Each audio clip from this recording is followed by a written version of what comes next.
अस्सलाम वालेकुम। इस वीडियो में मैं क्या कहते हैं जो पिछली वीडियो में ब्लड सप्लाई बताई थी ब्रेन की, उससे रिलेटेड अब क्लिनिकल्स बस बता रहा हूँ क्योंकि पिछली वीडियो थोड़ी लंबी हो गई थी। तो खैर, anterior cerebral, middle cerebral, posterior cerebral और वर्टिब्रो बेसिलर आर्टरीज की ऑक्लूजन्स की हम बात कर लेते हैं क्योंकि दोस्त आर मेनली मोस्ट इम्पॉर्टेंट। और क्या कहते हैं, आई होप पिछली वीडियो से इनकी जो ब्रांचेस हैं वो समझ में आ गई हों। एंटीरियर सेरेब्रल की मैं इसमें फिर से समझा देता हूँ। एंटीरियर सेरेब्रल की हमने देखी थी, जो कॉर्टिकल ब्रांच है वो लेग एरिया को सप्लाई कर रही थी, एंड एंटीरियर सेरेब्रल जो आर्टरी थी वो यूजली जो सेरेब्रल हेमिस्फीयर है उसकी मीडियल साइड को पूरा सप्लाई कर रही थी।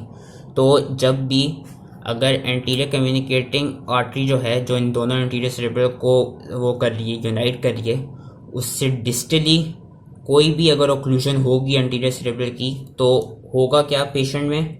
Patient will have symptoms of contralateral hemiparesis and contralateral hemisensory loss of क्या कहते हैं लेग और फीट एरिया, क्योंकि ये सप्लाई ही लेग एरिया को कर रही है। तो जो वो वाला एरिया वहाँ पे कॉन्ट्रालेटरल हेमीपेरेसिस और हेमीसेंसरी लॉस हो जाएगा। उसके अलावा क्या होगा, क्योंकि मिडल जो वो है मीडियल सरफेस है सेरेब्रल हेमिस्फीयर की, उसको सप्लाई कर रही है, तो देयर इज अ चांस कि जो फ्रंटल लोब और पैरेटल लोब है वहाँ पे सही से ब्लड सप्लाई ना जाए। इसलिए आपका जो पेशेंट होगा उसमें और सिम्टम्स ये होंगे कि he will be unable to identify objects. उसको क्या कहते हैं एपैथी हुई भी होगी, यानी मतलब कि उसको बहुत बेहिसी हो रही होगी। He will be lack of he will be having lack of enthusiasm, कोई इंटरेस्ट नहीं शो कर रहा होगा, बहुत चिड़चिड़ा सा होगा। और उसके अलावा क्या कहते हैं उसके जो बिहेवियरल चेंजेस हैं वो नज़र आ रहे होंगे। ये एंटीरियर सेरेब्रल आर्टरी के हो गए क्लिनिकल्स। मिडिल सेरेब्रल सबसे लार्ज थी और ये सारा क्या कहते हैं मोटर एरिया सप्लाई कर रही थी एक्सेप्ट द लेग एरिया। और ये कहते हैं ये पूरी lateral side of lateral surface of cerebral hemisphere को सप्लाई करती है except for those parts which are supplied by posterior cerebral and anterior cerebral artery. तो मिडिल सेरेब्रल जो है जब इसकी ओक्लूजन होगी तो उसमें क्या होगा, आपका कॉन्ट्रालेटरल हेमीसेंसरी और हेमीपेरेसिस होगा फेस का, और कहते हैं लॉस होगा फेस का एंड अपर लिम्ब का।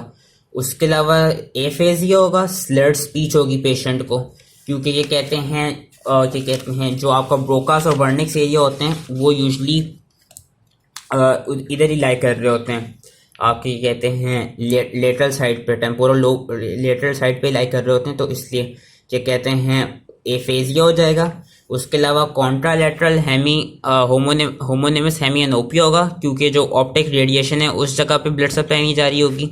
और उसके अलावा क्या होगा कि अगर राइट हेमिस्फीयर जो है वहाँ वाली मिडिल सेरेब्रल आर्टरी ओक्लूड हुई है, तो राइट हेमिस्फीयर में अगर कोई मसला हुआ है तो उसकी वजह से उसको एक कंडीशन होगी जिसको हम नाम देते हैं एनोसोग्नोसिया। एनोसोग्नोसिया बेसिकली वो होता है कि बहुत कंफ्यूज स्टेट में होगा बंदा, एंड उसका जो ब्रेन है वो आइडेंटिफाई नहीं कर पाएगा कि उसके साथ क्या मसले हो रहे हैं। ये एक कहते हैं बहुत अजीब सा डिसऑर्डर होता है एनोसोग्नोसिया। ये तब होगा जब राइट हेमिस्फीयर अफेक्टेड हो। और aphasia which is slurred speech, ये कब होगी? जब लेफ्ट हेमिस्फीयर अफेक्टेड हो। लेफ्ट हेमिस्फीयर कैसे अफेक्टेड होगा? अगर लेफ्ट मिडिल सेरेब्रल आर्टरी जो है वो ओक्लूड हुई हो। ठीक है, ये उससे रिलेटेड हो गए। जो पोस्टीरियर सेरेब्रल थी, पोस्टीरियर सेरेब्रल आर्टरी के ओक्लूजन से क्या होगा, क्योंकि यूजली वो विजुअल कॉर्टेक्स को सप्लाई कर रही है, तो उसकी वजह से विजुअल एग्नोसिया होगा। The patient will be unable to identify any objects. Contralateral homonymous hemianopia हो रहा होगा with degree of macular sparing. और उसके अलावा इम्पेयरमेंट ऑफ मेमोरी हो रही होगी। क्यों? क्योंकि क्या कहते हैं medial aspect of temporal lobe पे डैमेज हो सकता है। और हमने पढ़ा था कि जो पोस्टीरियर सेरेब्रल आर्टरी है वो जो सप्लाई करती है जिस एरिया को, उसमें आपका इंफीरियर लेटरल साइड और medial side of temporal lobe आती है, and lateral and medial side of occipital lobe आती है। ठीक है, उसके बाद हम आ जाते हैं vertebro lobe basilar artery occlusion पे। इनमें क्योंकि हमने इन सब में देखा कि जो इनकी मेनली ब्रांचेस हैं वो एक तो सेरिबेलम को सप्लाई कर रही हैं, और क्या कहते हैं जो इसकी बाकी ब्रांच है वो आपका क्या कहते हैं पोस्टीरियर सेरेब्रल बना रही है, एंड वही क्या कहते हैं सेरिबेलम को ज़्यादा दे रही हैं। एंड यस, क्योंकि बेसिलर आर्टरी पोन्स के लेवल पे और वर्टिब्रल आर्टरी मेडुला के लेवल पे लाई कर रही है, तो ये ब्रेन क्या कहते हैं एक तरफ से ब्रेन स्टेम के लेवल पे लाई कर रही है, तो जो ब्रेन स्टेम के न्यूक्लिया हैं उनको भी ब्लड रिसीव नहीं हो रहा होगा, इसलिए उनसे रिलेटेड क्या कहते हैं कोई इसमें क्लिनिकल कंडीशन आएगी।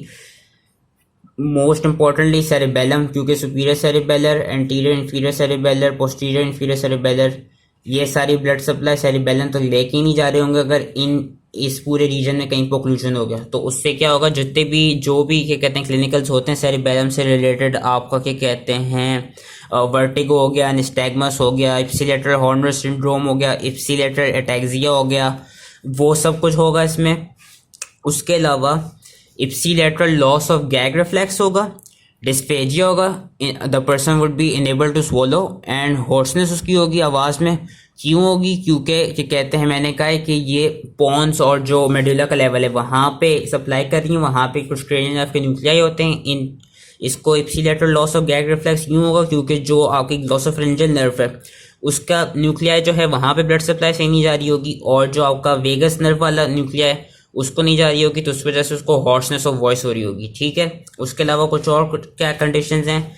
There would be ipsilateral pain and temperature sensitive loss of face, and contralateral pain and temperature sensory loss of the body.